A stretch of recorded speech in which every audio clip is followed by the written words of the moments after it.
2 victoires de Manchester United d'affilée, 2 victoires. Donc la première contre Southampton, 3-0 en championnat à l'extérieur, et la seconde contre Barnsley, 7-0.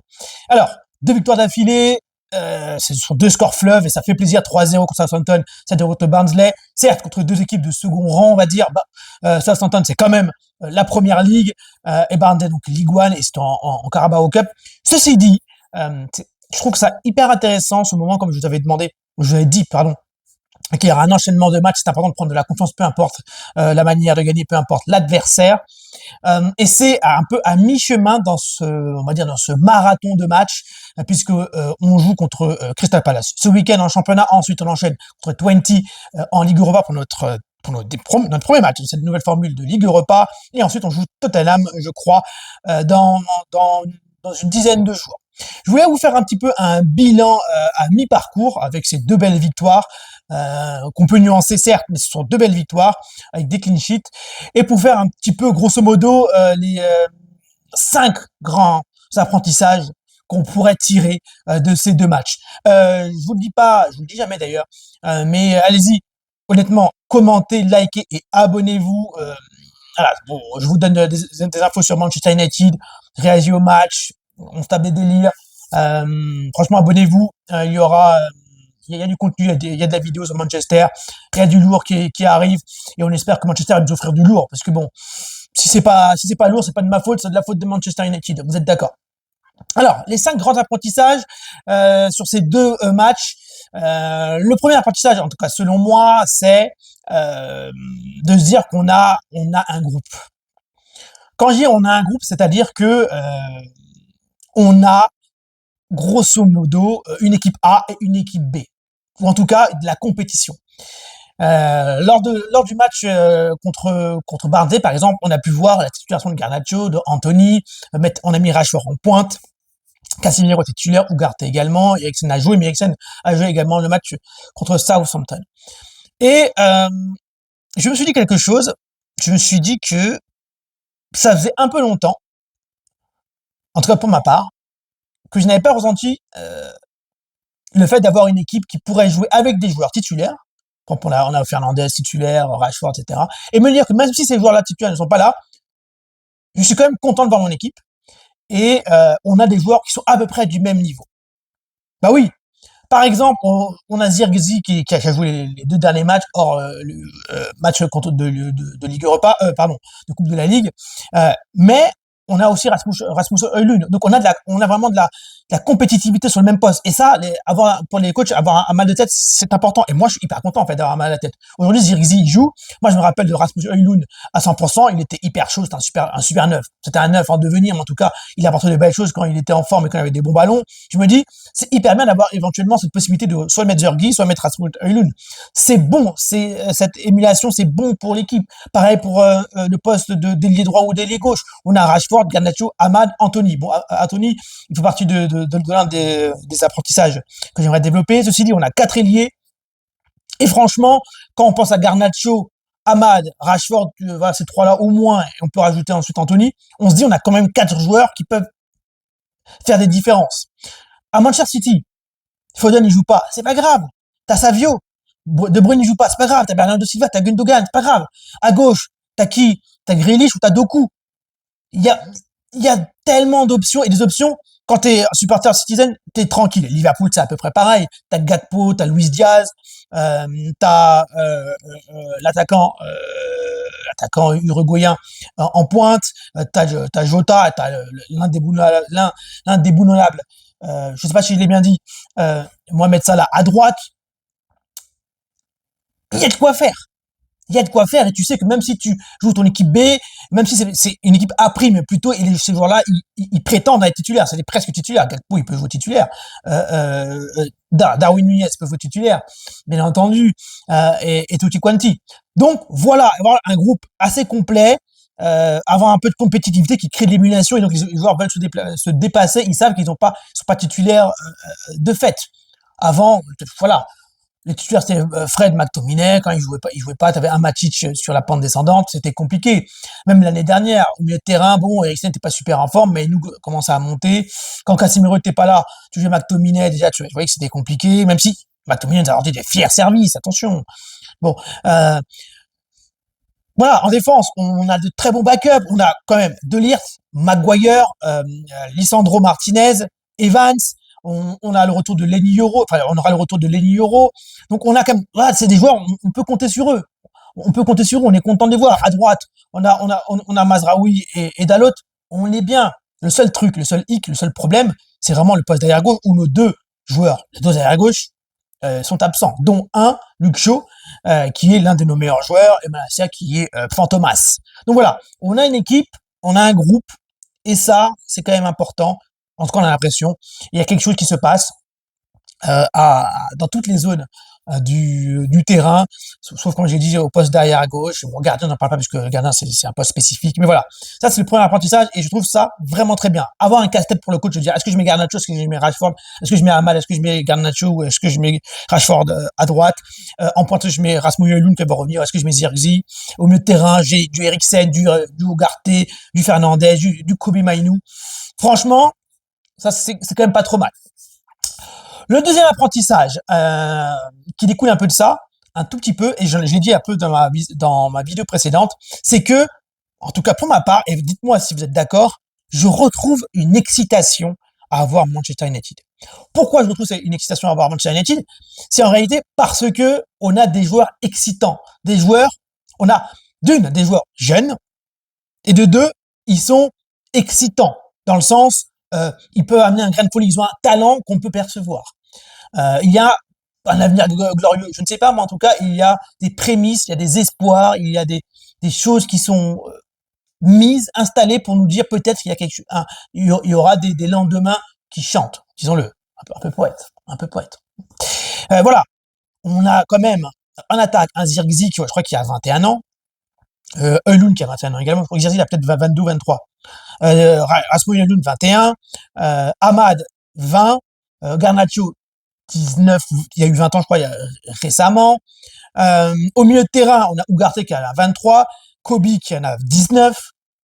On a quand même Lenny Yoro qui est blessé mais qui est un très bon défenseur, croyez-le-moi, qui a 18 ans je crois, même si on l'a surpayé, peu importe. Voilà. Et il y a aussi Ineos, le nouveau board d'Ineos, le nouveau board sportif qui travaille bien, qui fait des recrutements intelligents, l'attaquant d'Arsenal, aussi le milieu de terrain sénégalais et d'autres joueurs qu'on a achetés. Là, je crois qu'il y a un Norvégien qu'on a acheté. Voilà, des jeunes qui rentrent dans l'académie et on sent qu'il y a un gros travail là-dessus. Et moi, honnêtement, quand je vois Manchester United jouer, là, Garnacho qu'on aime ou on n'aime pas, il y a quelque chose, Ahmad, il y a quelque chose, Mainoo, voilà, Ugarte qui est plutôt un joueur confirmé. Zirkzee qui apporte de belles choses, Rasmus Højlund qui est un grand espoir danois, qui est comme titulaire de l'équipe du Danemark et qui a apporté des belles choses quand il était plus en forme physiquement et quand il avait des bons ballons. Et c'est des joueurs aussi qui ont quand même quelque chose.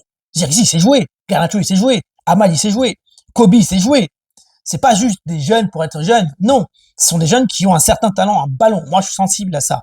Je suis sensible au ballon. Et quand t'as du ballon, quand t'as quelque chose, voilà. Et ça ce que je me disais, c'est que le grand Manchester, un petit peu avant le grand Manchester, donc le Manchester de 2006-2007, celui qui se fait battre par Milan AC de Kaka en demi-finale, c'est un peu ça. C'est un Cristiano Ronaldo formidable qui peut dribbler toute une équipe, un super Rooney, un Fletcher qui monte, un Evra, un Carrick qui était plus confirmé quand même, hein, mais qui était présent. Tevez arrive après, l'année suivante.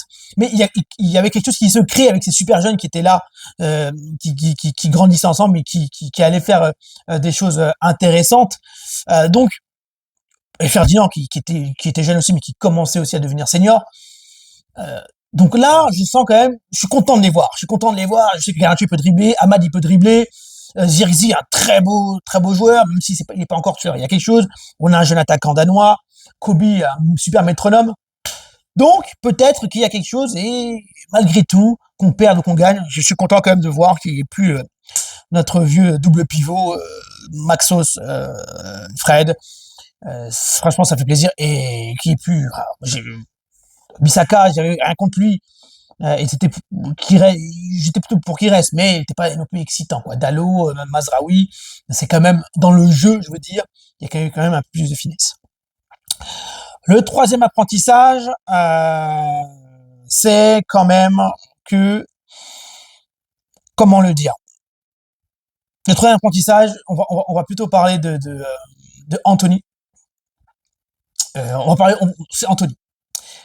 Est-ce que Anthony est capable de revenir ou pas? Et selon moi, il n'est pas capable de revenir. Voilà. Pour moi, Anthony, il n'est pas capable de revenir parce que contre Southampton, pour moi, ça va être compliqué la suite pour Anthony. Je pense qu'il n'est pas au niveau. Et comparé aux trois autres ailiers, Garnacho, Rashford, Ahmad, c'est pas une dinguerie avec mon volet, non? Non. Euh,